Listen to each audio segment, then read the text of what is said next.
Right. So let's talk about the Steelers' running game because we see a lot of issues with it. Part of it is offensive line.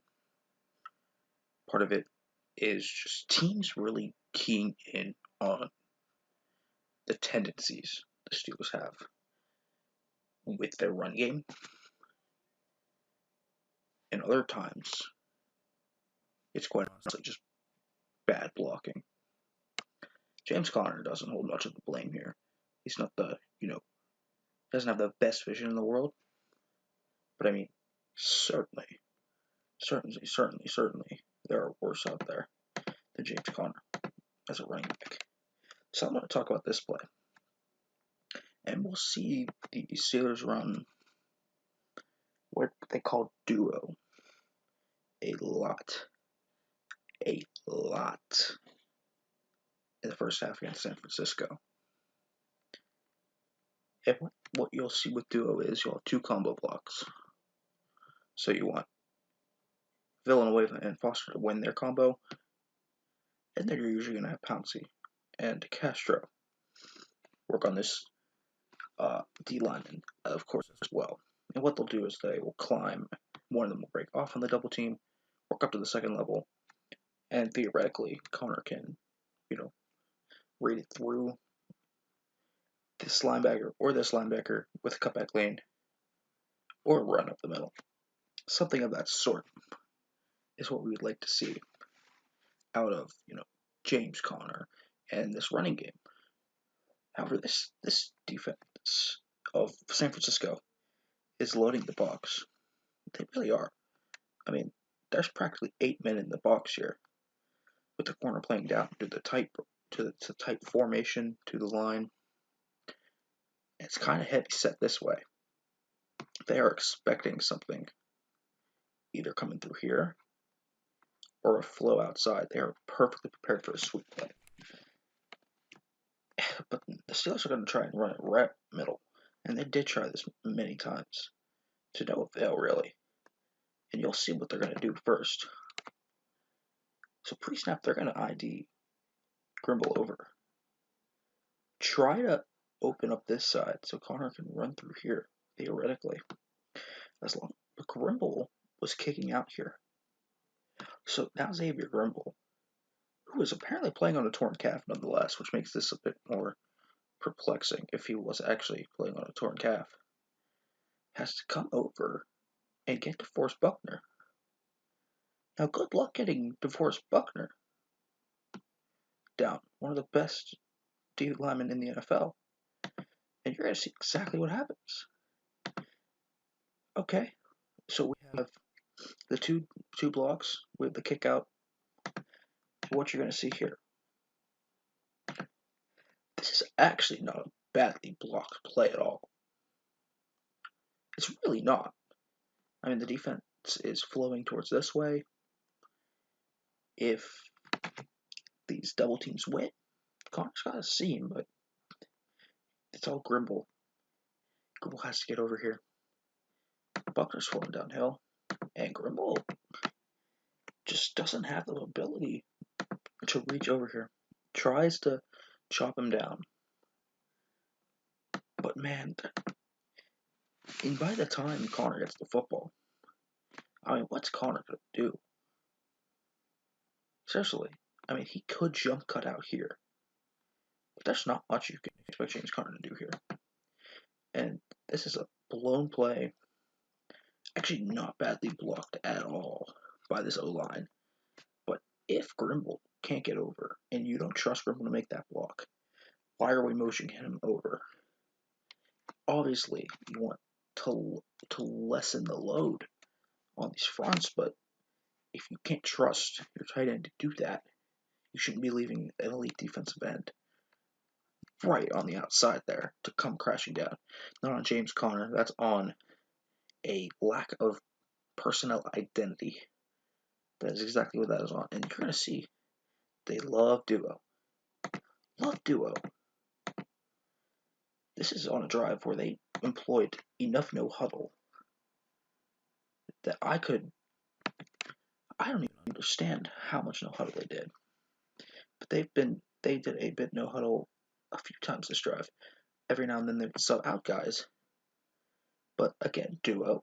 So you're going to see the same thing: kick out, double team, or double team, double team, and then we're going to try and kick out here. And this is all going to be what it's about. Here's the duo. We got kick out. Yes, we do. We got a kick out block. Okay. No push. And because there's no push, these gaps are filled. The linebackers are coming down. I mean, Connor does actually a nice job here of baiting Fred Warner down into the A gap. He stopped his momentum, but can anyone reach Dre Greenlaw? Quan Alexander, my bad. That's actually Quan Alexander. Can anyone reach him? Yeah. Ramon Foster actually gets up there. But the lack of push at the front causes Connor to have to drop his shoulder, go right into this D lineman.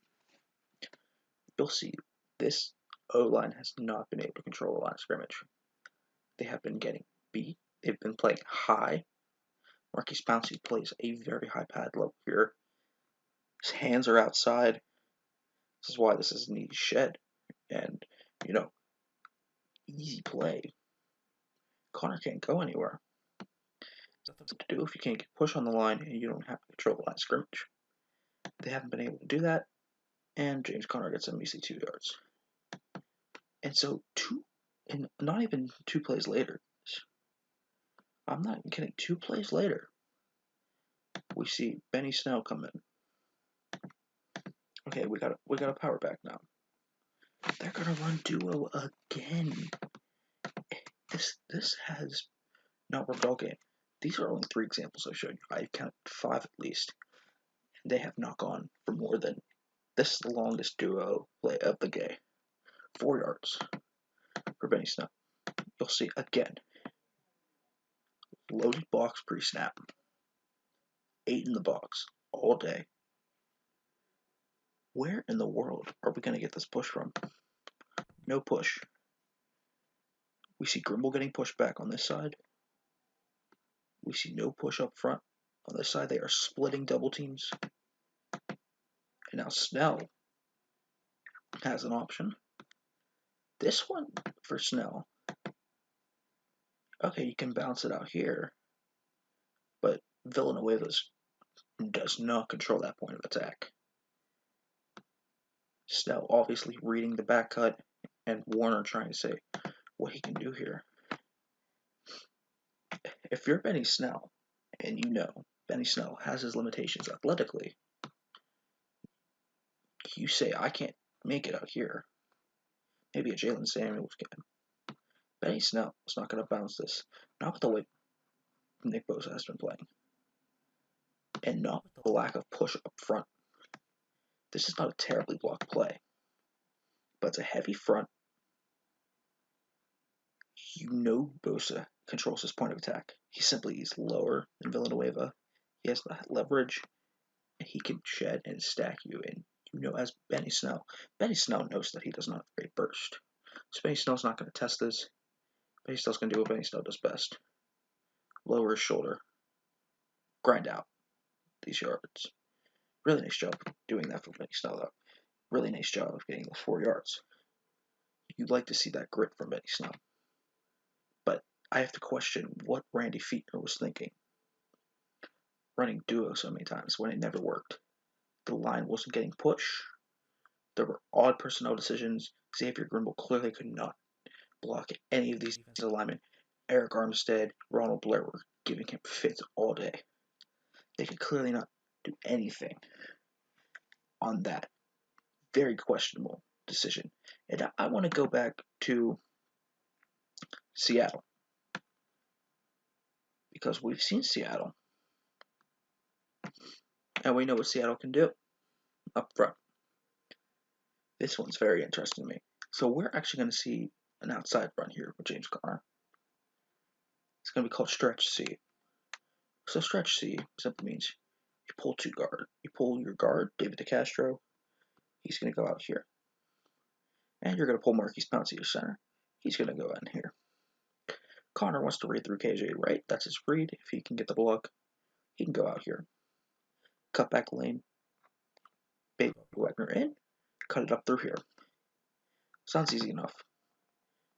And the Steelers know something that they do have, though. Great linemen that move in space well. That's something that should be apparent for them. But they don't really have that this year. For some reason, these linemen, when they get in space, are not finishing the blocks this year. And it's maybe the most perplexing thing of this D-line, of this O-line for me. So you're going to see, you're going to see that the reaches up front. So if we go back, Ramon Foster has to reach. Villanueva has to reach. We don't care about backside pursuit from Michael Kendricks. It's fine if he has backside pursuit. Because if this is blocked, well, Connor's gone anyways. But these two have to reach their blocks. Otherwise, backside pursuit's going to get over to Connor just too easily. And then, what we're going to see is they are slanting off the snap. Off the snap, they're slanting. Now, whether this is a designed twist that was implemented, that was changed since this is a run, or whether this was simply a fantastic key read by Al Woods, good luck if you're Ramon Foster. And I would bet, because they did run this a bit, they ran twice against New England, I would bet Al Woods read this. And the Steelers have gotten predictable in the run games. This is maybe where you lose Munchak. Because this is a very, very, very similar type of package that they have deployed to stretch beforehand. I bet Woods saw that, read his key. Once the catcher starts pulling, off Al Woods goes, and Ramon Foster has no chance to reach him. He just doesn't. He's slanting off the snap. If Al Woods is blocked, I mean, Connor has so much room. So much room. Also, I'm not sure why 3 people are blocking Jadeveon Clowney, but Connor has so much room if Al Woods is blocked, but he's not, and meet him in the hole. That might be one of the most brutal missed opportunities of the year for this run game. This lack of run game. The Steelers are simply missing the element up front. They're getting predictable in their play calls. The 3 duos was inexcusable to me. Another facet of a badly called game by Randy Fichtner. The very predictable packages we're seeing. People are reading it like Al Woods, slanting off the snap, reading through keys. This line is getting no push up front. It's hard to blame James Conner. This run game is struggling simply because of very bad play calling and a lack of solid blocking up front. That's going to need to improve going forward if the Steelers want to run the football. And they have a shot to do it this week against the 31st ranked run defense in the Cincinnati Bengals.